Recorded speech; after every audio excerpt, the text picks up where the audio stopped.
you sit here as a black astrophysicist. What's your how are you putting your processing this? Yeah, so when I grew up, people said, "Oh, did you want to be an astronaut when you were a kid?" I'm old enough to have lived through the 60s, Yep. the moon landing and the rest. And I said, "No," because it was clear they were not interested in me by who they were sending into space. So you By saw the, you saw oh, the yeah. lack of color. As a child, I Yes. knew this. Hmm. And but it was more than that. Everyone was wearing like crew cuts at a Yep. time when the Broadway musical Hair was number one. Right. So Right. there was some mismatches between who we were sending in space and what culture was doing. In today's video, Neil deGrasse Tyson exposes MAGA pundits on CNN's Out Front with Erin Burnett. Neil deGrasse Tyson breaks down the MAGA hypocrisy on DEI with straight facts, reminding everyone that NASA's success has always depended on diversity, not politics, while Donald Trump and GOP leaders attack DEI as woke. Neil deGrasse Tyson exposes how they actually benefit from the very policies they pretend to hate. He also calls out the danger of rolling back progress, especially in science and space exploration, where excluding talent has held America back before. So let's dive in and watch how Neil deGrasse Tyson reveals the truth about MAGA's DEI hypocrisy on CNN's Out Front with Erin Burnett. So NASA's top officials are firing back at Musk. One former senior NASA official, just moments ago, told CNN that they never received an offer from Musk's SpaceX to bring home the 2 U.S. astronauts stuck in space. They never got that offer. Now, why were they saying that? Well, because they were responding to Musk's claims that the 2 astronauts had been left in space for, quote, political reasons. The astronauts themselves, they're up there, and they had to deny this. We don't feel abandoned. We don't feel stuck. We don't feel stranded. I mean, they are on the International Space Station having to respond to this. I mean, there's just some moments in all this where you go, this is really insane. Multiple astronauts going after Musk after these claims, including Andreas Morgensen, who called Musk's claim a lie on X. Musk responded, and I'm going to just quote what Musk said. He called this astronaut, quote, fully retarded and an idiot. So on that note, let's bring in astrophysicist Neil deGrasse Tyson, the author of the new book, Merlin's Tour of the Universe, Traveler's Guide to Blue Moons, Black Holes, Mars, Stars, and Everything Far. It is a prominent place on my bookshelf. I put it in the travel section should I ever get to Just in case. travel. You Yeah. know, when I was organizing, that's what I did. Okay, this topic that, right, Musk says that this was, political, that Biden wouldn't bring them down. They have to be, these astronauts denying it on the space station. NASA denies it. An astronaut says it's not true, and Musk, uses those horrible words to respond to the person. I mean, what is your response to all of this? Well, let's go to the beginning of it all. The 2 astronauts were never stranded in any normal way we would use that term. And they were joining a half a dozen other astronauts on the International Space Station. There's plenty of food. Maybe they didn't bring enough changes of underwear. I don't know. But that would be like the worst case scenario. They're both experienced astronauts. And while I don't remember whether this is the longest time they spent in zero G in their astronaut career, but it's a while, and so they have to adjust to that, but they're professionals, so they're not stranded. Second, what a luxury it is to have a conversation about he said, she said, and who said what, when, I mean, think about it. We have options to bring them back from space. One of them is SpaceX. Right. And that's evidence to me that we are living in the future, that no one is worried about whether there exists a ship to bring them back. The Starliner for Boeing, that had some risk factors. NASA was not going to take that risk. So you push that aside. Who's up next? There's SpaceX. I'm good with that. And the rest of this is just distraction. Watching this whole situation unfold, you can really see why Neil is so level-headed about it. The moment Musk turned a technical scheduling issue into a political conspiracy, the entire conversation drifted away from science and straight into culture war theatrics. And what Neil is basically highlighting, without saying it outright, is that none of this is new. We've seen wealthy public figures drag space exploration into politics whenever it boosts their social media visibility. It's the same pattern we saw when Musk tried to claim credit for the Thai cave rescue back in 2018 and ended up feuding with actual rescue divers. The dude loves drama more than accuracy. And here's an important point. NASA has never operated according to whatever a billionaire tweets. Their protocols are built from decades of real disasters, Challenger, Columbia, Apollo 1, moments where a single rushed decision cost lives. So when Musk tries to frame NASA's caution as some kind of partisan sabotage, it shows a pretty fundamental misunderstanding of how aerospace safety works. NASA is slow because every rule is written in blood, not politics. And on top of that, Elon insulting astronauts, people who have literally gone through military training, engineering qualification, and thousands of hours of simulations, just makes him look unserious. These are people whose resumes make billionaires look like hobbyists. Neil's bigger point lands because the truth is simple. The US is lucky enough to have multiple spacecraft capable of bringing astronauts home. That's a triumph of investment, engineering, and collaboration, not whatever political beef Musk is trying to start online. And when Neil brings calm perspective into the chaos, it shows why scientists need to be in these conversations. They remind us that reality still matters even when the loudest people online pretend it doesn't. Yeah, it is. I mean, it is unfortunate. I say, you read it and you think about people reading it and people using such words, especially people who have achieved so much and you run SpaceX, you have all of the things that someone has to speak like that. At best, it's deeply unfortunate. Let me ask you, Neil, also, the other context here is these asteroids, right? So then the city killer asteroid, I guess it's called Oh yeah. 2020. Meanwhile, there's like Meanwhile, asteroids there's bearing asteroids. down on Earth. So, Maybe so somebody in should case pay we don't attention. destroy it ourselves, there's something else to do it for us. Okay, so it was kind of up and it was down, it was vacillating all over the place, and now they're downplaying that particular asteroid that they say now is more unlikely to It's not hit so a city. much downplaying. There's better evidence available to Right. tighten the uncertainty circle such that Earth is basically no longer at risk. All right, Oh, so- by the way, yeah. that circle still encloses the moon. So the moon's risk. The moon So has Seven Eves becomes a reality.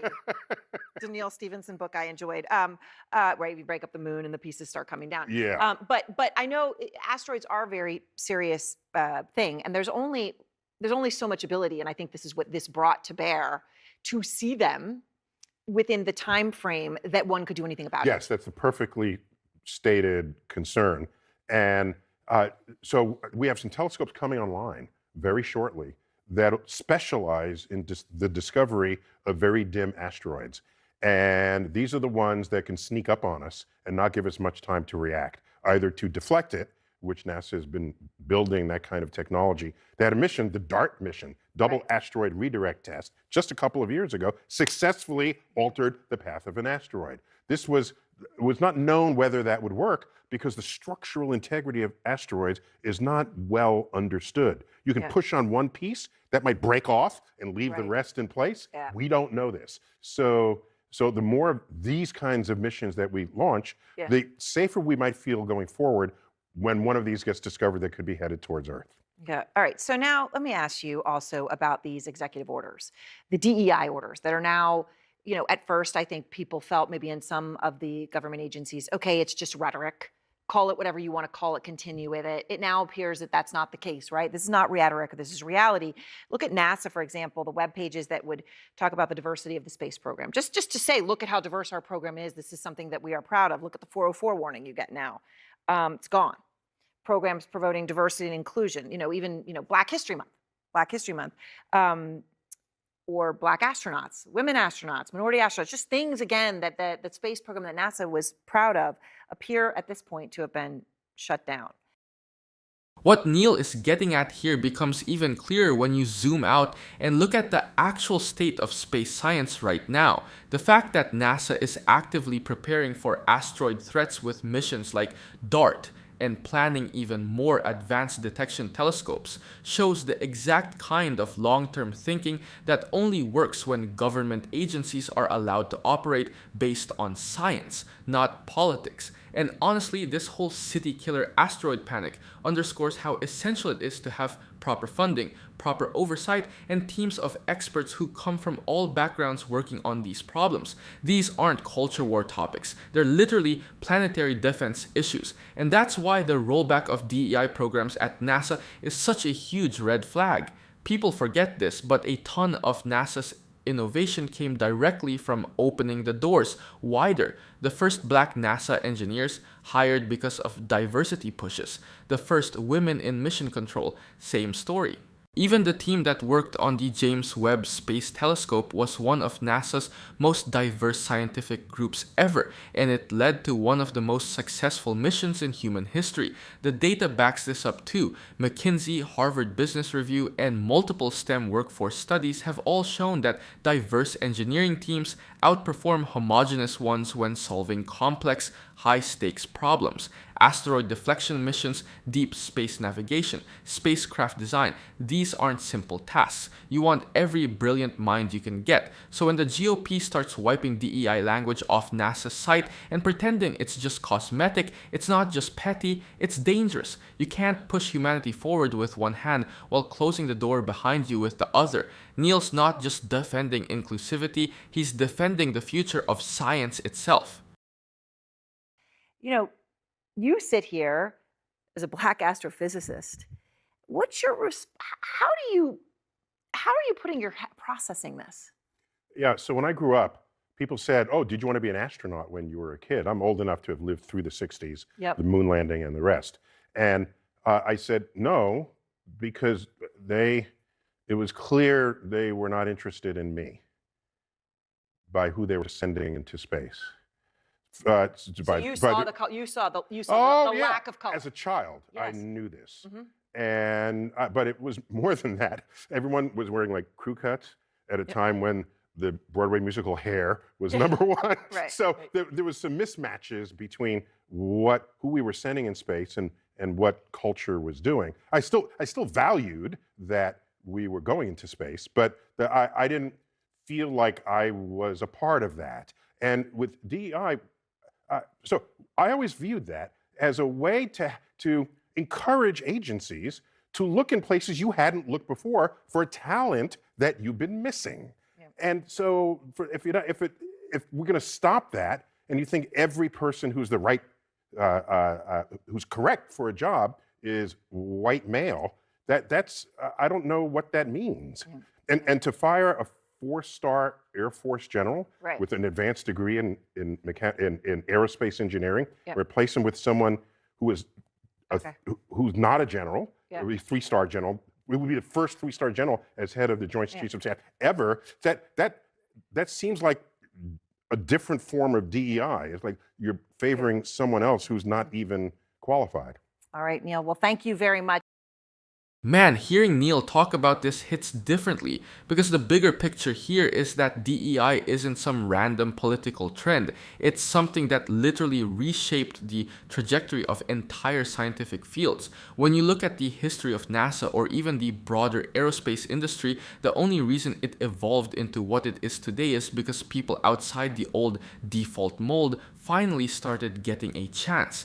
Take the story of Katherine Johnson and the other black women mathematicians whose calculations made the Mercury and Apollo missions possible. Their contributions weren't publicly acknowledged for decades, not because they weren't qualified, but because the system wasn't built to recognize them. DEI is what forces institutions to uncover that kind of buried brilliance instead of missing it for another 50 years. And the idea that talent naturally self-selects from the same demographic is just historically false. Look at what happened when the Air Force finally opened pilot training programs to women in the 1990s. Within a few years, women like Jeannie Leavitt were breaking records and outperforming male peers. The talent was always there, the access wasn't. So when Neil points out the hypocrisy, he's not just making a political point, he's talking about measurable impacts. Removing DEI doesn't magically create meritocracy, it usually just reinforces old gatekeeping structures. Meanwhile, the very same people shouting about eliminating bias are quietly promoting underqualified loyalists while pushing out extremely credentialed leaders. That's not merit-based anything. That's just a different flavor of favoritism. Neil's perspective matters here because he's lived both sides of it, the exclusion and the breakthroughs that come when you widen the pipeline, and the track record is clear. Every time science expands who gets to participate, innovation accelerates. Every time it contracts, progress stalls. That's not ideology, that's history backed by data. Pause. Are you getting tired of getting half the story from biased news sources? One outlet says one thing and another says the complete opposite. How are you supposed to know what's actually true? That's where ground news comes in. It lets you compare how different media outlets, left, right, and center are covering the same story. So you can see the full picture instead of just the echo chamber. And here's the best part. Click the link in the description and get 40% off the Vantage tier, which gives you even deeper insights into media bias and political trends. Stay informed, think for yourself, and check out ground news in the description down below.